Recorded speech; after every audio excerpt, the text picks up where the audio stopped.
G'day, it's George on the 8th of January 2026, here with another message about hope. I was on the way to lunch with my friend until he called me and said he can't make it. I guess that's life, so what a fantastic time to make this recording. Before I go on, don't forget to hit the like button, share this message with a friend, hit the subscription button and a notification as well. Alright, let's talk about today on a subject that's very close to my heart and is the very reason why I rebooted this channel. Can you guess what it is? Alright, let me start. Here's my notes. On January the 8th, 1835, the United States reached a moment it has never seen again. The national debt was officially $0. Did you get that? $0. When President Andrew Jackson took office, the nation owed roughly $58 million, a staggering sum for its time. Now, I did a little Google search.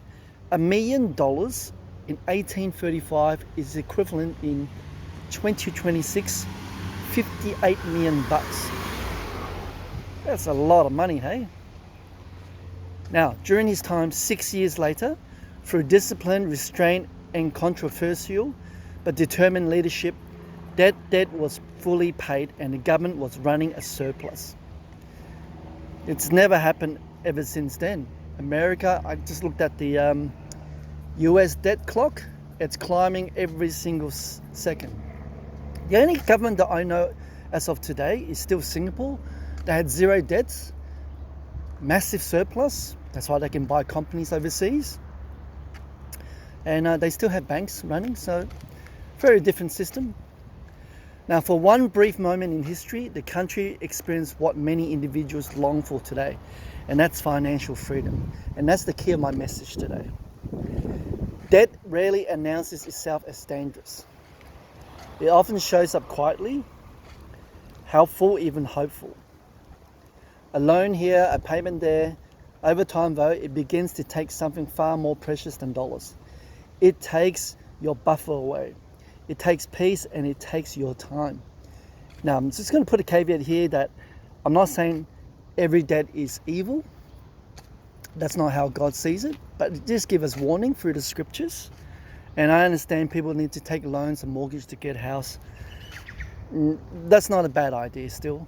That's the way the system works. You've got to flow with it at times. All right. Now, have you ever noticed how debt doesn't just live on paper? Okay, it lives in your chest, in your sleep, in the choices you're forced to make. I think about that when I reflect on personal debt. Yeah, so this is a true story, guys, I want to share with you. For more than 15 years, I've lived without a mortgage, a car loan, or student loans. Not because I wanted to be rich, but because I wanted my time back. Yeah, I do own my own house, outright. Me and my wife. I wanted space to focus on God, my health, and my family. And I can tell you honestly, the sacrifice was worth it. Even through the time when I'm going through the struggles, through the grind, I had a long-term vision that I just want to be free from mortgage.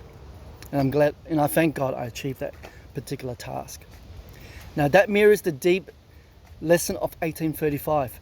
America didn't eliminate its debt by accident. It happened through years of saying no to comfort, no to access, and yes to restraint. And restraint is never glamorous, isn't it? It doesn't trend, it doesn't feel heroic in the moment, but over time it creates something priceless. Room to breathe. This is my favorite part. Scripture reminds us of this tension gently but clearly. And it's taken from the Proverbs 22, verse 7. That is, the borrower is a slave of the lender. This is so important. I'm just going to drill it in again. The borrower is the slave of the lender. Slavery doesn't always look dramatic. Sometimes it looks like being tied all the time. You get that feeling at times? Or anxious or stuck in work you can't leave because payments depend on it. I wonder how many of you have got that in your life right now. Guys, I really feel for you. The challenge here isn't shame. I don't shame people. and is honesty.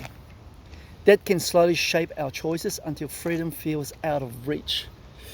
What a terrible predicament people would have.